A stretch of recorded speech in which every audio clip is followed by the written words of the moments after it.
Blogger Fred Lumbuye'S much anticipated Friday return flops, where every Ugandan stayed awake to wait and see at 3:45 a.m. if Lumbuye would be deported back to Uganda, but something that did not take place.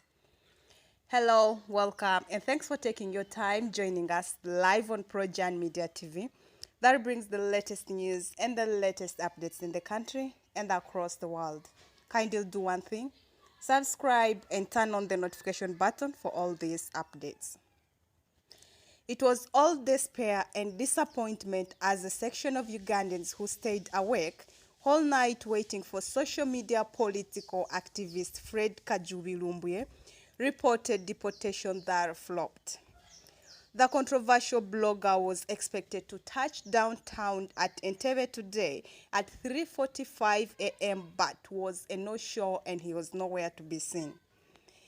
Foreign Affairs Junior Minister Henry Okello Oryem had earlier on confirmed Lumbuye'S rumored impending deportation, emphasizing he would be prosecuted once he lands in the country in the wee hours of Saturday. The night was filled with a mixture of anxiety and despair as the activist lovers and haters alike impatiently waited for the regime's most dreaded cyber critic, with the supporters of the opposition, mostly National Unity Platform, concerned about the blogger's safety once in government custody.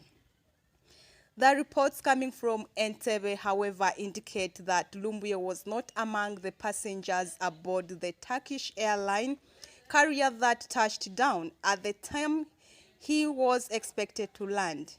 His name had been booked on 4 other airlines, and Mityana Municipality Member of Parliament Francis Zakebutebi, who is part of the diplomatic delegation dispatched by National Unity Platform to negotiate the bloggers' freedom in Turkey, had earlier on refuted the reports that their man was scheduled for deportation.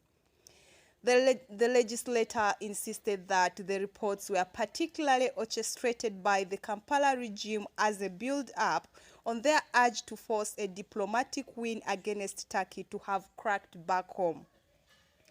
Earlier this week, National Unity Platform Secretary General Louis Rubongoya argued that deporting the activist back home would be equivalent to handing him a death sentence for he trusted not the current regime on the way dissenters are handled.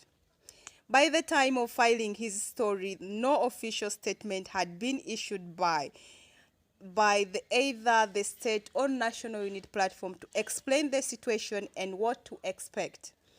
As we're talking right now, Lumbuye has not been deported, who was supposed to be deported and reach here and land here today at 3:45 a.m. in the morning, something that didn't happen. And according to the people who went, there is MP Francis Zake, who went there, said he had taken a flight that would be landing at that time, but unfortunately he was nowhere to be seen. So we will keep on updating with more of this. Just kindly do one thing, subscribe and turn on the notification button. All these updates will come to you in time. Once again, thanks for watching Projan Media TV.